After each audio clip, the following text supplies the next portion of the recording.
President Donald Trump is charging into a summit of major industrialized nations for contentious trade talks. He's ruffled the feathers of some longtime allies. A top White House economic advisor is dismissing it as a family quarrel.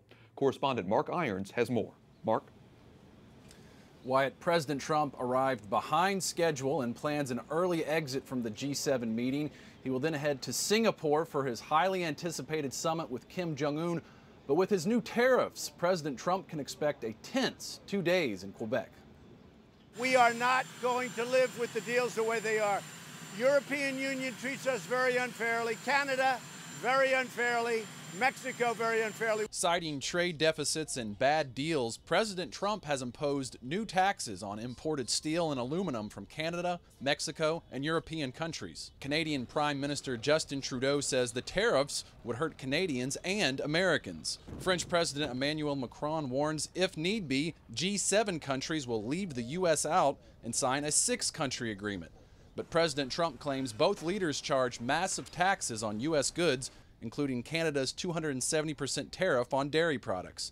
He tweets, "Looking forward to straightening out our unfair trade deals with the G7 countries. If it doesn't happen, we will come out even better." The president's chief economic advisor says the U.S. just wants to level the playing field.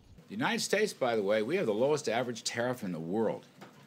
And if you go down a laundry list of industries, you will see we are much lower. Our tariff rates are much lower than our competitors. But stirring more controversy today, President Trump also suggested Vladimir Putin should be allowed to join the other world leaders in Canada. And in the G7, which used to be the G8, they threw Russia out. Russia was ousted from the summit in 2014 as punishment for aggressive military action in Ukraine.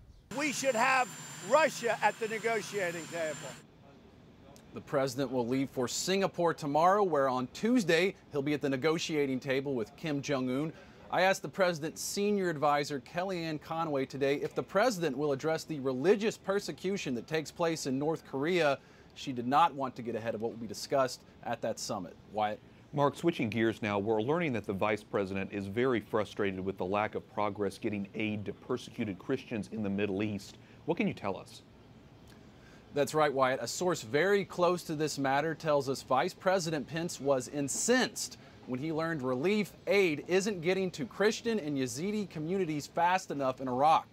In a statement from the vice president's office today, it says, "The vice president will not tolerate bureaucratic delays in implementing the administration's vision to deliver the assistance we promised to the people we pledged to help." Now the vice president is sending the director of USAID to travel to Iraq to find out what's slowing down the distribution of aid and what needs to be done to fix it. Wyatt? Okay, this is going to be an issue that we're going to continue to cover closely here on EWTN News Nightly. White House correspondent Mark Irons reporting. Thanks, Mark.